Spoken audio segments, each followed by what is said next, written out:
The honourable member for Calgary Foothills. Calgary's downtown office vacancy rate has almost doubled in 1 year, and our unemployment rate is climbing towards 9%. When families are anxiously crunching budgets around their kitchen tables, the last thing they want is the added costs of this NDP carbon tax. And the full price tag just keeps on growing after the minister finally admitted a carbon tax will raise the price of everything else, but they refuse to release the full study. Will the Premier release their full impact study so it can be debated by all Albertans? Hear, hear. Honourable Premier. Well, you know, Mr. Speaker, what the opposition is actually saying, both in their question as well as in their member statements, is that we shouldn't take action on climate change. And, Mr. Speaker, that's not what our government is going to do. The opposition is more concerned about scaring Albertans with half-truths and bad information than they are about taking real action. Our government is going to invest in the very programs that will reduce costs for Albertans in the long term, through energy efficiency, through reducing their heating costs over the long term, and through ensuring that our energy industry is able to compete internationally, because our reputation has been redeemed, Mr. Speaker. For supplemental. Either there was no study or they are hiding something.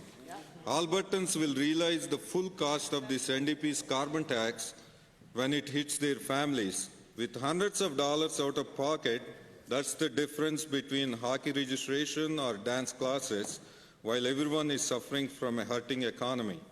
Our charitable sector will be punished with higher costs to take care of our most vulnerable. Will the Premier release the full costs of the carbon tax on our charitable sector?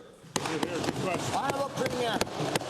Well, thank you very much, Mr. Speaker. You know, the opposition really is playing fast and loose with the facts here. Their goal is to scare Albertans not to have a reasonable conversation about climate change and our actions to remediate it.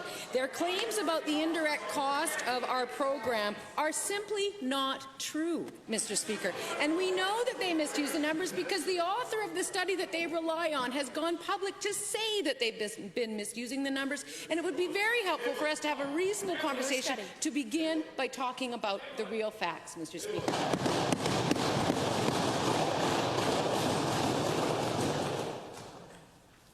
Second supplemental. Well, we are asking them to present the facts, real facts. Albertans know this tax will not only have an impact on their pocketbooks, but also on the charities they support. Numbers are rolling in from school boards across the province, and the carbon tax will mean millions of dollars out of the classroom. In our healthcare system, it will be millions of dollars wasted that should go to our frontline workers. Shame.